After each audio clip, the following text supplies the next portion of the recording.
Okay, yes. With the help of this pair of scissors and electrical tape, I have made my mouse functional again. Yeah. Yeah, it looks kind of ominous, but yeah. Wire goes and it goes, and then there's a bit of a confusion here, and then it plugs into the laptop. All in all, can click. For example, I'm going to use this mouse to stop the capture. Just gonna.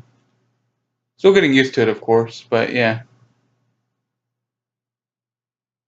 And click.